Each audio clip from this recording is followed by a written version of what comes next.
Hello everyone, good morning. एक बार फिर से आप सभी का क्रेजी जी के ट्रिक के यूट्यूब प्लेटफॉर्म पर स्वागत है। आज है 22 जून, संडे है। आज के सेशन में हम वीकली करंट अफेयर के हमारे सेशन को यहाँ पर डिस्कस करने वाले हैं। 15 से लेकर 22 जून तक के सभी इंपॉर्टेंट टॉप 25 क्वेश्चन को यहाँ पर हम डिटेल में समझेंगे करंट अफेयर के। तो सेशन में एंड तक बने रहिए, बहुत ही इंपॉर्टेंट सेशन है। एक एक फैक्ट, एक एक क्वेश्चन को आराम से सुनिए, आपको डेफिनेटली यहाँ से एग्जाम में क्वेश्चन देखने को मिलेंगे। सबसे पहला क्वेश्चन आज के वीकली करंट अफेयर का हमारा यहां पर हम देख लेते हैं। आईसीसी वर्ल्ड टेस्ट चैंपियनशिप 2025 का खिताब किसने जीता? आप सभी को पता होना चाहिए कि आईसीसी वर्ल्ड टेस्ट चैंपियनशिप 2025 का जो खिताब है वो अपने नाम किया है साउथ अफ्रीका ने। आपको पता है साउथ अफ्रीका 3 बार आईसीसी के किसी भी टूर्नामेंट के फाइनल में पहुंचा है।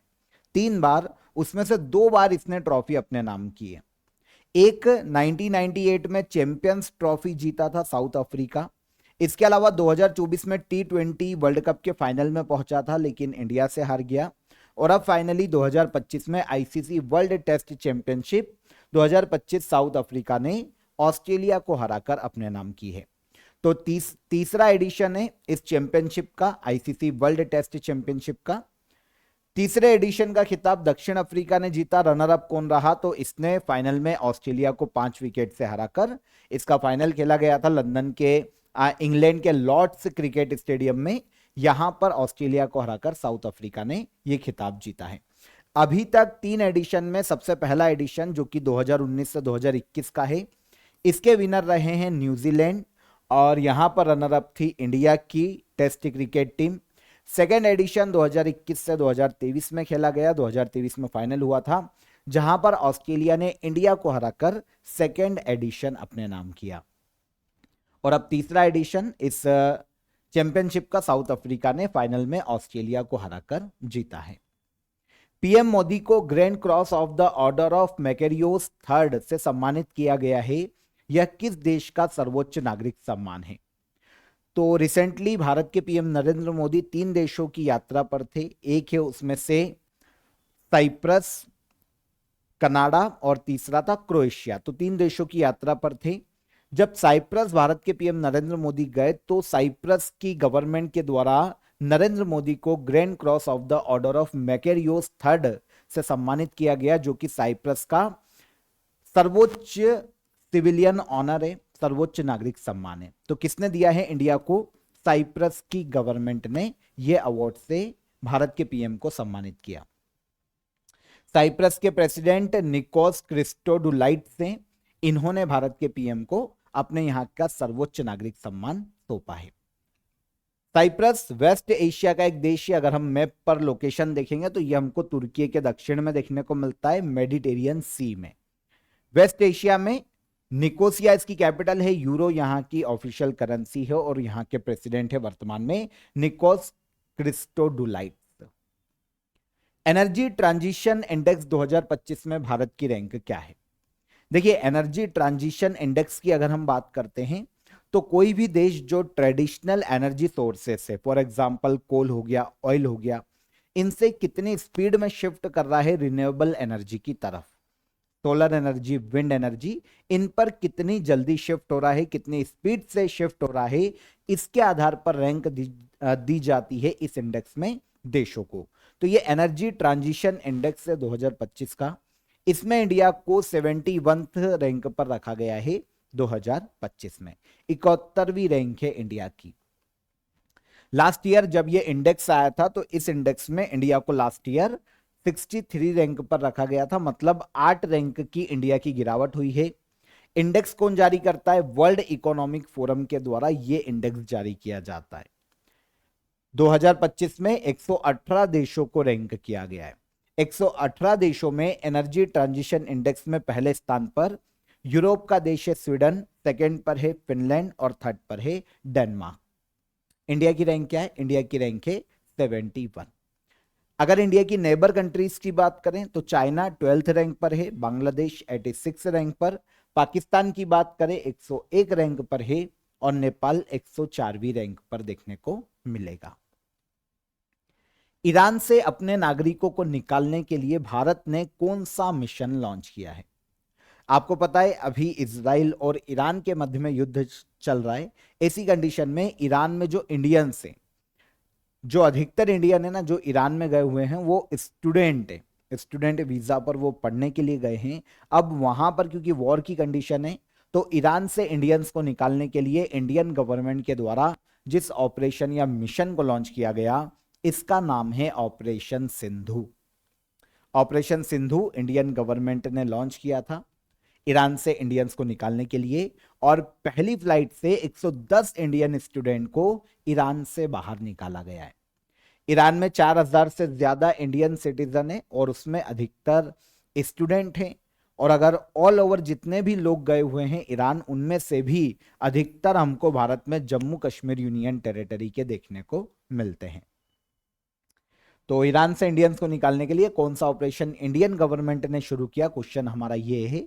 तो ये है ऑपरेशन सिंधु, याद रहेगा। आगे बढ़ने से पहले आप सभी को ऑफर ऑफ द डे यहां पर बता देता हूं। देखिए, आप सभी के लिए, ऐसे काफी स्टूडेंट हैं जिनको मैथ्स के कैलकुलेशन में काफी प्रॉब्लम होता है एग्जाम्स में, तो उन सभी के लिए फास्ट कैलकुलेशन के लिए आप कैलकुलेशन बूस्टर को ज्वाइन कर सकते हैं। यहां पर आपको बहुत ही इजी टेक्निक के माध्यम से कितनी जल्दी इक्वेशन को आप सॉल्व कर सकते हैं, ये सब आपको कैलकुलेशन बूस्टर में बताया गया है। तो आप मैथ्स के लिए इसे ज्वाइन कर सकते हैं और इंग्लिश वोकेबुलरी को भी ज्वाइन कर सकते हैं, क्योंकि एसएससी और सेंट्रल के एग्जाम में इंग्लिश वोकेबुलरी से क्वेश्चन पूछे जाते हैं। तो यहां पर आपको 5000 प्लस वोकेबुलरी आपकी यहां पर रेडी हो जाएगी। वीडियो लेक्चर्स आपको दोनों के अवेलेबल है आपके कोर्स में। आपको इंडिविजुअल कोर्स 24 रुपीज में अवेलेबल है, कैलकुलेशन बूस्टर और इंग्लिश वोकेबुलरी। तो आप इसे ज्वाइन कर सकते हैं, दोनों की लिंक मैं आपको डिस्क्रिप्शन में दे दूंगा, वहां पर जाकर आप इजीली इसे अवेल कर सकते हैं आज के लिए। और कोई भी आपको हर्डल आता है तो आप हेल्पलाइन नंबर पर कॉल कीजिए, आपकी क्वेरी सॉल्व हो जाएगी। आगे बढ़ेंगे, तब तक हम चर्चा में रहा बनी हॉप किस खेल से संबंधित शब्द है। तो बनी हॉप के बारे में मैंने आपको पहले भी बताया था, ये क्रिकेट से संबंधित एक वर्ड है जिसके रूल्स में बदलाव किया गया है। पहले देखिए होता क्या है, बनी हॉप की बात करें तो होता क्या है, आपको पता है बहुत सारे जो बाउंड्री पर जो प्लेयर लगे रहते हैं क्रिकेट में, तो वो क्या होता है, जब 6 होता है ना तो बाउंड्री में कूद कर कैच करते हैं, कूदते हैं और 2-3 बार बाउंड्री में जंप करके उस गेंद को वापस पाले के अंदर लेके आते हैं, मतलब बाउंड्री के अंदर, और उसको कैच करते हैं। अब यहां पर ये रूल डिसाइड कर दिया गया है कि बनी हॉप का जो रूल है, अब केवल बाउंड्री के बाहर, जब 6 की कंडीशन होती है तो बाउंड्री के बाहर अगर आप कैच ले रहे हैं तो एक ही बार आप गेंद को टच कर सकते हैं, बार बार आप जंप कर करके गेंद को टच नहीं कर सकते, एक ही बार टच कर सकते हैं। और अगर 2 प्लेयर मिलकर कोई कैच ले रहे हैं तो जब बाउंड्री के अंदर वाला प्लेयर कैच ले रहा है तो जो बाहर प्लेयर है बाउंड्री के, उसको भी उस वक्त बाउंड्री के अंदर आना पड़ेगा जब दूसरा प्लेयर कैच कर रहा है। तो इस तरीके से ये बनी हॉप के रूल बदले गए हैं क्रिकेट में।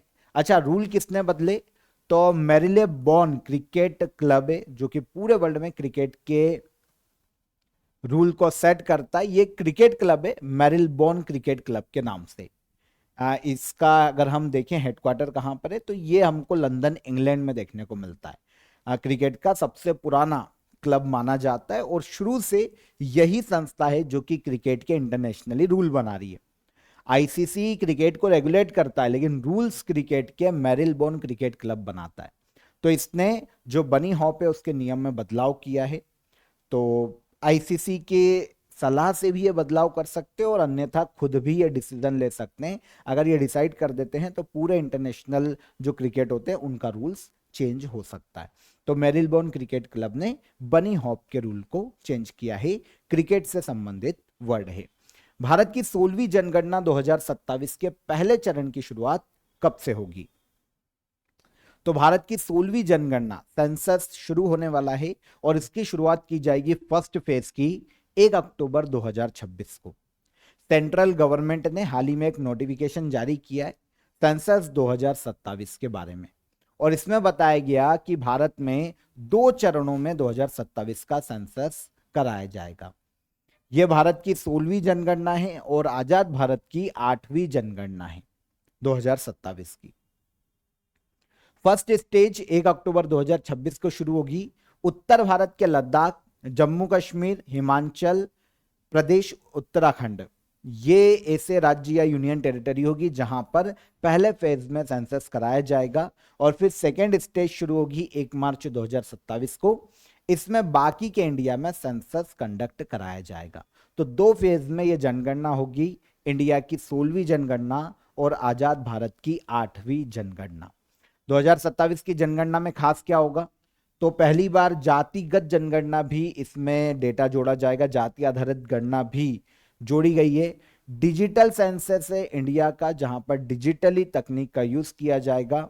All over 34 lakh employ census के काम में लगाए जाएंगे सेंट्रल के, और 1.3 लाख सेंसस कर्मी ऐसे होंगे जो कि डिजिटल डिवाइसेस से डेटा कलेक्ट करेंगे। तो ये 2027 के सेंसस की विशेषता है। भारत में जो सेंसस किया जाता है उसके लिए 1948 सेंसस एक्ट है, उसके तहत, अधिनियम के तहत भारत में जनगणना करवाई जाती है। भारत में जनगणना जो है 7th शेड्यूल में संघ सूची का, यूनियन लिस्ट का सब्जेक्ट है। केंद्र भारत में जनगणना करवा सकता है। ठीक है। वर्ल्ड इन्वेस्टमेंट रिपोर्ट 2025 के अनुसार भारत की विदेशी प्रत्यक्ष निवेश प्राप्त करने में रैंक क्या है। तो भारत में एफडीआई कितना आया, वर्ल्ड के देशों में एफडीआई कितना आया, उस रैंक की बात करें तो इंडिया की एफडीआई प्राप्त करने के मामले में रैंक वर्ल्ड में 15वीं है। वर्ल्ड इन्वेस्टमेंट रिपोर्ट है ये 2025 की। अच्छा, रिपोर्ट कौन जारी करता है, तो United nation conference on trade and development, UNCTAD है ना, जो डेवलपिंग कंट्रीज है उनके मध्य में ट्रेड के लिए काम करने वाला एक यूनाइटेड नेशन का ऑर्गेनाइजेशन है, अंकटाड के नाम से जाना जाता है। यही वर्ल्ड इन्वेस्टमेंट रिपोर्ट को जारी करता है। 2025 के लिए इसने 2024 के डेटा को कलेक्ट किया है और इसने बताया कि इंडिया की एफडीआई प्राप्त करने के मामले में 2025 में रैंक 15वीं है। लास्ट ईयर ये जो रैंक थी 2024 के इंडेक्स में, रिपोर्ट में, वो 16वीं थी। 2024 में भारत में 28 बिलियन अमेरिकी डॉलर का एफडीआई आया है। अच्छा, लास्ट ईयर भी एफडीआई इतना ही आया था, लेकिन तब हमारी रैंक थी 16वीं और अब हमारी रैंक है 15वीं। सबसे ज्यादा एफडीआई आया है यूएसए में, पहली रैंक पर है ये। सेकंड पर है सिंगापुर, दूसरी रैंक पर। थर्ड पर हांगकांग चाइना, और 15 पर रखा गया इंडिया को। मिनिस्ट्री ऑफ ट्राइबल अफेयर द्वारा भगवान बिरसा मुंडा अवार्ड किस उद्देश्य से शुरू किया गया। तो पहली चीज तो ये कि Bhagwan Birsa Munda Award Ministry of Tribal Affairs का अवार्ड है। यह शुरू किया गया है सिकल सेल ड्रग के लिए रिसर्च करने के लिए। आंसर हो जाएगा answer C, for research on sickle cell drug. Actual में क्या है, सिकल सेल एनीमिया की बात करें तो ये एक जेनेटिक ब्लड डिसीज है ना, जो कि जो वंशानुगत चलती है और माता पिता से बच्चों को मिलती है। तो इसके लिए ऑर्गेनाइजेशन या कंपनी से रिसर्च करे, मेडिसिन या वैक्सीन डेवलप करे, इसके लिए मिनिस्ट्री ऑफ ट्राइबल अफेयर ने एम्स दिल्ली के साथ मिलकर भगवान बिरसा मुंडा प्राइज की शुरुआत की है।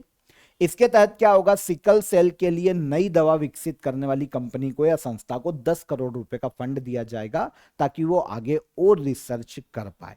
ठीक है। इस प्राइज का जो नाम है झारखंड के ट्राइबल हीरो बिरसा मुंडा के नाम पर रखा गया है, जनजाति गौरव भगवान बिरसा मुंडा। तो किसने शुरू किया इनके नाम पर अवार्ड को, ministry of tribal affair, sickle cell anaemia की वैक्सीन को विकसित करने के लिए। आपको पता है 19 जून को world sickle cell anaemia day मनाया जाता है हर साल। 2025 में global action local impact empowering communities for effective self advocacy world sickle cell anaemia day की थीम है। असम के सबसे बड़े पुरस्कारों में से एक श्रीमंत शंकर देव पुरस्कार 2023 किसे प्रदान किया गया। असम के सबसे बड़े अवार्ड में से एक माने जाने वाला श्रीमंत शंकर देव अवार्ड 2025 में दिया गया सोनल मानसिंह को। सोनल मानसिंह महाराष्ट्र से आती है और यहां पर आप देख सकते हैं यह है सोनल मानसिंह, महाराष्ट्र से आती है और बहुत ही फेमस ओडिशी और भरतनाट्यम की कलाकार है या फिर नृत्यांगना है। ओडिशी में और भरतनाट्यम में इन्होंने काफी योगदान दिया है। तो अब असम सरकार ने अपने यहां का श्रीमंत शंकर देव अवार्ड दिया है 2023 के लिए। किसे, सोनल मानसिंह को। असम सरकार का ये जो अवार्ड है ना 3 साल में एक बार ही दिया जाता है, तो 2025 में दिया गया 2023 के लिए। अवार्ड हर 3 साल में दिया जाता है। ऐसे लोगों को दिया जा सकता है जिन्होंने आर्ट, कल्चर, सोशल सर्विसेज ऐसे क्षेत्रों में अपना योगदान दिया। तो 2025 में किसे दिया गया? सोनल मानसिंह। महाराष्ट्र से आती है, ओडिशी और भरतनाट्यम की डांसर है। इन्हें पद्म भूषण भी दिया जा चुका है 1992 में, और पद्म विभूषण दिया गया था सोनल मानसिंह को 2003 में। दूसरे ई स्पोर्ट्स वर्ल्ड कप 2025 का ग्लोबल एम्बेसडर किसे बनाया गया? दूसरा ई स्पोर्ट्स वर्ल्ड कप 2025, इसका ग्लोबल एम्बेसडर बनाया गया क्रिस्टियानो रोनाल्डो को। अच्छा, ई स्पोर्ट्स क्या होते हैं? कभी पबजी खेला है? पबजी हो गया, और ऐसे जो गेम्स होते हैं ना जो कि कंप्यूटर के माध्यम से, मोबाइल के माध्यम से जो खेले जाते हैं, ये क्या है? ई स्पोर्ट्स से। तो इसका एक वर्ल्ड कप भी होता है, ई स्पोर्ट्स वर्ल्ड कप। इस बार 2025 में ये दूसरा एडिशन है, और इसके ब्रांड एम्बेसडर बनाए गए क्रिस्टियानो रोनाल्डो, पुर्तगाल के फुटबॉल खिलाड़ी हैं। ठीक है, तो दूसरा संस्करण है, इसका आयोजन किया जाएगा सऊदी अरब के रियाद में। 2025 में सऊदी अरब के रियाद में इसका आयोजन किया जाएगा, और जो पिछला संस्करण था वो भी 2024 में सऊदी अरब के रियाद में ही आयोजित किया गया था। तो 2024 में पहला संस्करण हो गया, अब 2025 में दूसरा संस्करण सऊदी अरब के रियाद में।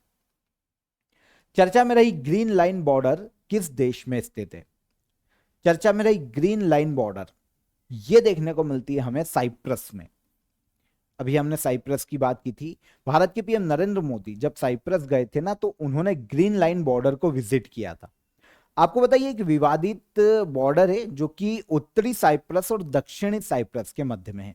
अब उत्तरी साइप्रस का जो हिस्सा है ना, वो तुर्की के कंट्रोल में, और आपको पता है इंडिया पाकिस्तान वॉर के बाद इंडिया की रडार पर है तुर्की है। तो तुर्की को सबक सिखाने के लिए भारत के पीएम नरेंद्र मोदी ने ग्रीन लाइन एरिया या बॉर्डर को विजिट किया। उत्तरी साइप्रस ये जो क्षेत्र है ये तुर्की के कंट्रोल में, मुस्लिम आबादी वहां पर निवास करती है। और दक्षिणी साइप्रस ये जो वर्तमान में हमको देखने को मिलता है, दक्षिणी साइप्रस का एरिया, इसमें नॉर्मली जो ग्रीक लोग हैं वो निवास करते हैं। ठीक है, तो दक्षिणी साइप्रस भारत के पीएम गए थे। अब उत्तरी साइप्रस को याद रखना, कोई भी वर्ल्ड का देश स्वतंत्र रूप से मान्यता नहीं देता है, उसको साइप्रस का ही पार्ट मानता है, लेकिन तुर्की ने उस पर कंट्रोल कर रखा है। तो ये जो उत्तरी और दक्षिणी साइप्रस के बीच में जो बाउंड्री है ना, ये कहलाती है ग्रीन लाइन एरिया या ग्रीन लाइन बॉर्डर। ठीक है, हाल ही में जारी सिपरी ईयरबुक 2025 के अनुसार भारत के पास कितने परमाणु बम हैं? SIPRI Stockholm International Peace Research Institute के नाम से जाना जाता है। स्वीडन स्टॉकहोम का एक इंस्टीट्यूशन है, एनजीओ टाइप। ये सिपरी ईयरबुक निकालता है। 2025 की जो सिपरी ईयरबुक आई है उसमें बताया गया है कि इंडिया के पास टोटल 2025 में 180 न्यूक्लियर वेपन है। 180। ये जो सिपरी है ना, ये वर्ल्ड में हथियारों के बारे में और शांति के लिए काम करने वाली संस्था है। तो हथियार किसके पास कितने हैं, कैसे हैं, और कौन कितना एक्सपेंसेस कर रहा है डिफेंस में, ये सारी जो डेटा है वो सिपरी देता है। तो इसने 2025 के लिए जो न्यूक्लियर वेपन्स है उसकी रिपोर्ट निकाली, और इसने बताया कि 2025 में इंडिया के पास 180 न्यूक्लियर वेपन है। 2024 में ये 172 थे, मतलब 8 न्यूक्लियर वेपन बढ़े हैं। वहीं पाकिस्तान की बात करें तो पाकिस्तान के पास 170 न्यूक्लियर वेपन है। यहां पर न्यूक्लियर वेपन की अगर हम लिस्ट देखते हैं तो यूएसए के, रशिया के पास सबसे ज्यादा न्यूक्लियर वेपन है सिपरी की रिपोर्ट के अनुसार 4309। सेकंड पर यूएसए आता है, 3700 न्यूक्लियर वेपन है यूएसए के पास। ऑल ओवर 9 देश ऐसे हैं जिनके पास न्यूक्लियर वेपन है ना। अदर डेटा देखें तो दुनिया में 12,241 न्यूक्लियर वेपन है वर्तमान में। यूएसए और रशिया पूरे वर्ल्ड के न्यूक्लियर वेपन का 90% वेपन्स होल्ड करते हैं, दोनों देश मिलकर। और इसमें भी सबसे ज्यादा किसके पास है? रशिया के पास। मंगोलिया का नया प्रधानमंत्री कौन चुना गया है? 2025 में हाल ही में मंगोलिया के नए प्रधानमंत्री जंडन शातर गोम्बोजोव को नियुक्त किया गया। Answer C. ईस्ट एशिया का एक देश है मंगोलिया, है ना। तो जंडन शातर गोम्बोजोव यहां पर नए पीएम के रूप में अपॉइंट किए गए। इन्होंने रिप्लेस किया है लुसन्नामसेन ओयुन एड्रिन को। 2024 में ये इलेक्ट होकर पीएम बने थे, और अब इनको रिप्लेस किया है जंडन शातर गोम्बोजोव ने मंगोलिया के नए पीएम। ठीक है, अब यहां पर मंगोलिया की लोकेशन देखें, पूर्वी एशिया में स्थित एक देश है, एक लैंड लॉक्ड कंट्री है, इसकी कैपिटल है उलन बाटोर और प्रेसिडेंट है उखनागिन खुरेलसुख। मंगोलिया के उलन बाटोर में ही इस साल 2 मिलिट्री एक्सरसाइज आयोजित की गई है। एक तो इंडिया और मंगोलिया के मध्य में ही आयोजित की जाती है जिसका नाम है नोमैडिक एलिफेंट, और एक बहुराष्ट्रीय युद्ध अभ्यास है जिसका नाम है खान क्वेस्ट। इसका आयोजन भी 2025 में मंगोलिया की कैपिटल उलान बाटोर में किया गया। इंटरनेशनल बिग कैट अलायंस का अध्यक्ष किसे चुना गया है?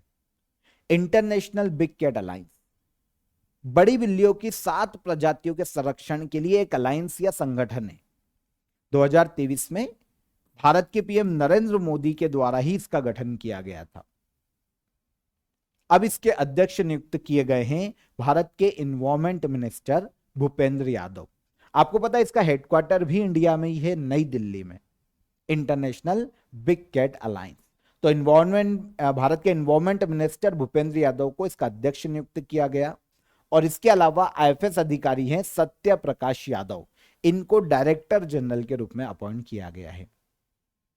जैसा कि अभी मैंने आपको बताया कि इंटरनेशनल अलायंस से 7 बड़ी बिग कैट जैसे tiger, lion, leopard, snow leopard, Puma, Jaguar और चीता, इनके कंजर्वेशन के लिए यह अलायंस है जिसमें वर्तमान में 5 देश मेंबर है। 2023 में जब भारत में प्रोजेक्ट टाइगर की 50वीं एनिवर्सरी थी, उस वक्त 2023 में इस अलायंस का गठन किया गया। 5 देश में इंडिया के अलावा निकारागुआ, स्वातिनी, लाइबेरिया और सोमालिया देखने को मिलते हैं। हेडक्वार्टर कहां पर? नई दिल्ली, इंडिया में। किस राज्य ने 2025 से 2035 तक की अवधि को जल विद्युत का दशक घोषित किया है? 2025 से 2035 का एक जो डिकेट है उसको डिकेट ऑफ हाइड्रो पावर घोषित किया है अरुणाचल प्रदेश राज्य ने। अच्छा, कारण क्या है? अरुणाचल प्रदेश की जो हाइड्रो पावर कैपेसिटी है वो 58,000 मेगावाट की है। इसके पास पोटेंशियल है, सॉरी कैपेसिटी नहीं बोलना चाहिए, इसके पास पोटेंशियल है 58,000 मेगावाट जल विद्युत को उत्पादित करने का। लेकिन वर्तमान में अगर हम देखें तो अरुणाचल प्रदेश केवल 11,517 मेगावाट ही जल विद्युत उत्पादित कर पा रहा है। इसकी हाइड्रो पावर कैपेसिटी है वर्तमान में 11,517 मेगावाट, और पोटेंशियल कितना है? 58,000 मेगावाट। तो इसको प्राप्त किया जा सके इसलिए 2025 से 2035 तक के टाइम पीरियड को डिकेड ऑफ हाइड्रो पावर घोषित किया है अरुणाचल प्रदेश राज्य ने। अरुणाचल प्रदेश में 12 जल विद्युत परियोजनाएं अलग अलग नदी पर अभी चल रही है। इसकी सबसे बड़ी जल विद्युत परियोजना होगी अपर सियांग हाइड्रो पावर प्रोजेक्ट। यह इंडिया का सबसे बड़ा हाइड्रो पावर प्रोजेक्ट होगा। 11,000 मेगावाट इसकी इलेक्ट्रिसिटी कैपेसिटी है। लेकिन दिक्कत यह है कि अभी ये फर्स्ट फेज में अभी निर्माण किया जा रहा है, लेकिन एक तो पर्यावरण को लेकर काफी हर्डल है, वहाँ की लोकल कम्युनिटीज काफी विरोध करती है क्योंकि बहुत सारी चीजें जो वहाँ की ज्योग्राफिकल कंडीशन है वो चेंज होगी डैम के कारण। तो अभी ये बन नहीं पाया है। इनिशियल स्टेज पे 2008 में घोषित किया जा चुका था। अगर ये बन जाता है, काम शुरू हो जाता है, तो ये भारत का सबसे बड़ा हाइड्रो पावर प्रोजेक्ट बन जाएगा। तो Upper Siang hydro power project Bharat के किस राज्य में है? यह हमको देखने को मिलेगा अरुणाचल प्रदेश राज्य में। यूनाइटेड नेशन ने 2026 को किस रूप में घोषित किया है? यूनाइटेड नेशन के द्वारा 2026 को International Year of the Women Farmer घोषित किया गया है। Answer C, International Year of Women Farmer घोषित किया है यूनाइटेड नेशन ने 2026 को। उद्देश्य क्या है? एग्रीकल्चर सेक्टर में महिलाओं के योगदान को पहचानना और इसके अलावा विमेन फार्मर की समस्याओं से दुनिया को अवगत कराना। विमेन्स जो फार्मर है उनको क्या क्या हर्डल्स है। आपको पता है पूरे वर्ल्ड में जितने भी विमेन्स फार्मर है ना, भूमि की स्वामित्व केवल 3% के आसपास लोगों के पास है, महिलाओं में। तो ये बहुत हर्डल है। तो इनके प्रति, समस्याओं के प्रति लोगों को अवेयर करना जरूरी है, देशों को अवेयर करना जरूरी है। इसीलिए यूनाइटेड नेशन ने 2026 को International Year of the Women Farmer घोषित किया है। इसके पहले 2025 की बात करें तो ये यूनाइटेड नेशन के द्वारा 4 रूप में मनाया जा रहा है। International Year of glacier preservation, international Year of cooperative, international Year of peace and trust, international Year of quantum science and technology. ये मनाए जा रहे हैं चारों 2025 में। 2025 में आईसीसी महिला क्रिकेट वर्ल्ड कप किस देश के द्वारा होस्ट किया जाएगा? तो इस साल 2025 में आईसीसी महिला क्रिकेट वर्ल्ड कप की बात करें तो यह भारत और श्रीलंका में हाइब्रिड मॉडल पर खेला जाएगा। हाइब्रिड मॉडल का मतलब है कि इंडिया और पाकिस्तान के मध्य के जो मैच है वो श्रीलंका में आयोजित किए जाएंगे, क्योंकि ना तो पाकिस्तान इंडिया आता है ना इंडिया पाकिस्तान मैच खेलने जाता है, तो इन दोनों के मैच श्रीलंका में होंगे। ये हाइब्रिड मॉडल। फाइनल अगर पाकिस्तान और इंडिया फाइनल में पहुंची तो श्रीलंका में होगा, लेकिन नहीं पहुंचती है दोनों टीमें फाइनल में, मतलब एक एक सिंगल किसी और से खेलने के लिए आ रही, तो फिर ये इंडिया में हो सकता है। लेकिन जैसे इंडिया का है किसी और टीम के साथ तो वो इंडिया में हो जाएगा, लेकिन पाकिस्तान फाइनल में पहुंच गई तो ये श्रीलंका में होगा, या इंडिया और पाकिस्तान दोनों फाइनल में पहुंची तो भी श्रीलंका में होगा। तो ये हाइब्रिड मॉडल पर इंडिया और श्रीलंका में आयोजित किया जाएगा ICC women's cricket world cup 2025। इस साल ये 13वां एडिशन है। 30 सितंबर को शुरू होगा, 2 नवंबर 2025 तक आयोजित होगा। 8 टीमें यहां पर पार्टिसिपेट करेगी। पहला मैच बेंगलुरु में भारत और श्रीलंका के मध्य में खेला जाने वाला है। यहां पर 12th एडिशन की बात करें 2022 में हुआ था, लोकेशन थी न्यूजीलैंड, विनर रहा ऑस्ट्रेलिया और रनर अप रहा था तब इंग्लैंड, और पहली बार इसकी शुरुआत 1973 में इंग्लैंड में की गई। इंडिया की जो महिला क्रिकेट टीम है वो 2 बार इस वर्ल्ड कप के फाइनल में पहुंची है, 2005 और 2007, लेकिन कभी भी विनर नहीं रही। अब 2025 में इस वर्ल्ड कप का आयोजन किया जाएगा इंडिया और श्रीलंका में। भारत का पहला राज्य कौन बना जिसने मोबाइल आधारित ई वोटिंग फैसिलिटी की शुरुआत की है? अभी तक देखिए हम जो वोट देने जाते थे, या तो कोई बाहर रह रहा है तो पोस्ट से वोट कर देता था, या फिर वोटिंग का सिस्टम है जाकर पोलिंग बूथ पर वोट करके आओ। अब पहली बार ऐसा होगा कि घर बैठे ई वोटिंग की सुविधा या फैसिलिटी दी जा रही है। भारत का ऐसा पहला राज्य बन गया है बिहार। बिहार में वहां पर जो नगरीय निकाय के चुनाव होने वाले, ठीक है, 28 जून 2025 को नगरीय निकाय के चुनाव होंगे बिहार में। यहां पर पहली बार ई वोटिंग की सुविधा दी जाएगी।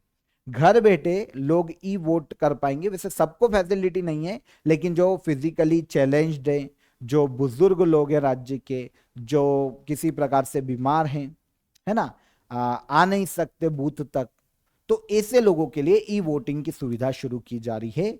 2 एप्लीकेशन बनाए गए हैं। एक है ई वोटिंग सेक बिहार एप्लीकेशन, सीडेक ने बनाए हैं, और एक दूसरा एप्लीकेशन बिहार इलेक्शन कमीशन ने बनाया है। अभी तक 1000 लोगों ने रजिस्ट्रेशन करवा लिया है। 50,000 तक लोग माना जा रहा है कि ई वोटिंग करेंगे इसके माध्यम से बिहार के नगरीय चुनाव में। तो इस तरीके से बिहार भारत का पहला राज्य बनेगा जहां पर ई वोटिंग फैसिलिटी को शुरू किया जा रहा है। 2025 वर्ल्ड पैरा एथलेटिक्स चैंपियनशिप के लिए ब्रांड एम्बेसडर किसे नियुक्त किया गया? 2025 वर्ल्ड पैरा एथलेटिक्स चैंपियनशिप के लिए ब्रांड एम्बेसडर बनाया गया है कंगना रणावत को। 2025 में यह वर्ल्ड पैरा एथलेटिक्स चैंपियनशिप का आयोजन किया जाएगा इंडिया में। आयोजन होगा नई दिल्ली में, जवाहरलाल नेहरू स्टेडियम नई दिल्ली में। 27 सितंबर को शुरू होगा और 5 अक्टूबर को यह खत्म होगा। टोटल 186 मेडल इवेंट यहां पर खेले जाएंगे और 1000 से ज्यादा जो पैरा एथलीट्स हैं वो यहां पर पार्टिसिपेट करेंगे। वर्ल्ड पैरा एथलेटिक्स चैंपियनशिप, इसकी ब्रांड एम्बेसडर बनी है 2025 में कंगना रणावत। हर 2 साल में आयोजित किया जाता है world para athletics championship world para athlete और इंटरनेशनल पैरालंपिक कमेटी के द्वारा। सबसे पहली बार इसकी शुरुआत 1994 में जर्मनी के बर्लिन में की गई थी, और अब यह 2025 में नई दिल्ली में आयोजित किया जाएगा। ग्लोबल लाइवेबिलिटी इंडेक्स 2025 में शीर्ष स्थान किस शहर और देश ने प्राप्त किया है? ग्लोबल लाइवेबिलिटी इंडेक्स मतलब रहने के लिए कौन सा शहर कितना ज्यादा अच्छा है। तो AC 173 जो सिटीज है ना, उनको रैंक किया गया है ग्लोबल लाइवेबिलिटी इंडेक्स में। किस आधार पर रहने लायक? जहां पर हेल्थ इंफ्रास्ट्रक्चर बहुत पावरफुल हो, है ना, पानी की बिजली की सप्लाई बहुत पावरफुल हो, स्मार्ट सिटी, का एक कॉन्सेप्ट जहां पर लागू हो, लोगों की लाइफ एक्सपेक्टेंसी बहुत ज्यादा हो, जीवन प्रत्याशा दर, लोग शांत हो, खुश हो, सुखी हो, हर आधार पर, चाहे एजुकेशन हो, हेल्थ हो। तो इन सभी डायमेंशंस के आधार पर ग्लोबल लाइवेबिलिटी इंडेक्स को तैयार किया जाता है। 2025 के इंडेक्स में 173 सिटीज को रैंक किया गया और इसमें पहले नंबर पर रखा गया डेनमार्क के शहर कोपेनहेगन को।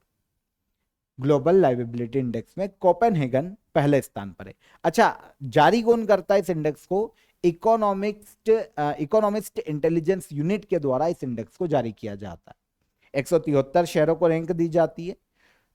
2025 में टॉप हो गया डेनमार्क का कोपेनहेगन। लास्ट ईयर ये सेकंड रैंक पर था, लेकिन इस साल ये फर्स्ट रैंक पर है। अब यहां पर इंटरेस्टिंग ये है कि टॉप 100 सिटी में इंडिया की एक भी सिटी नहीं है। नई दिल्ली इस इंडेक्स में 120वें स्थान पर है और मुंबई 121वें स्थान पर। ये दोनों सिटीज लास्ट ईयर 2024 में 141 रैंक पर थी और अब 120 और 121वीं रैंक पर है। अच्छा, टॉप सिटी डेनमार्क का कोपेनहेगन, सेकंड पर है ऑस्ट्रेलिया का वीना, तीसरे पर है स्विट्जरलैंड का ज्यूरिख, चौथे पर ऑस्ट्रेलिया का मेलबोर्न और पांचवें पर है स्विट्जरलैंड का जेनेवा। सबसे लास्ट रैंक पर 173 पर रखा गया है सीरिया के शहर दमिश्क को ग्लोबल लाइवेबिलिटी इंडेक्स में।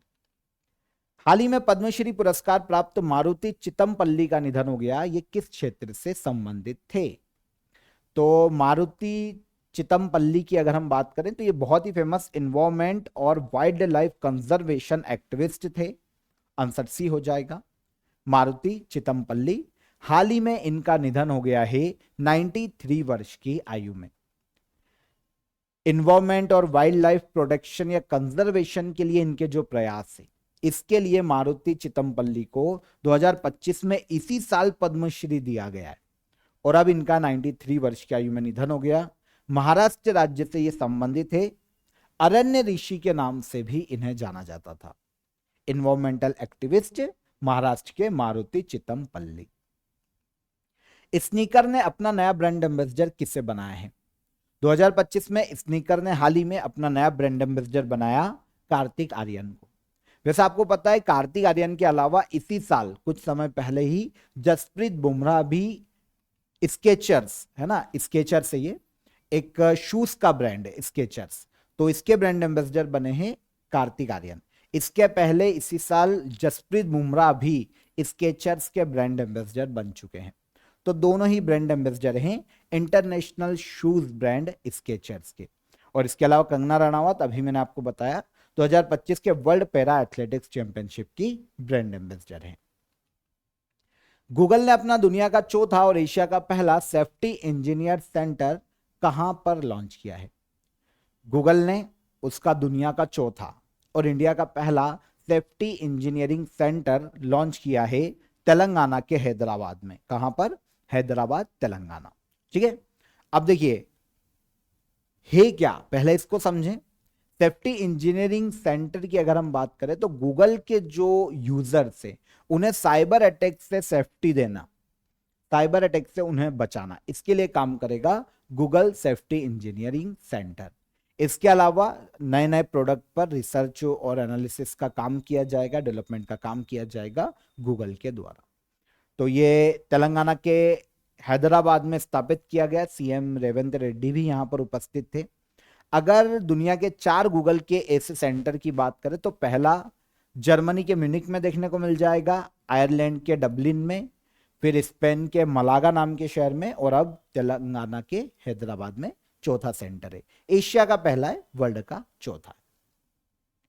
चर्चा में रहा फ्रंट रनिंग शब्द किस क्षेत्र से संबंधित है?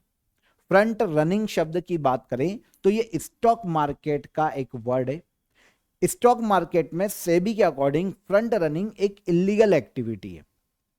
अभी सुर्खियों में इसलिए है क्योंकि आईआईएफएल सिक्योरिटीज के जो फॉर्मर डायरेक्टर संजीव भसीन, उनका नाम इसमें आया है और सेबी ने इनको हाल ही में बैन कर दिया है। इनके अलावा 11 और लोगों को सेबी ने बैन किया है शेयर मार्केट से।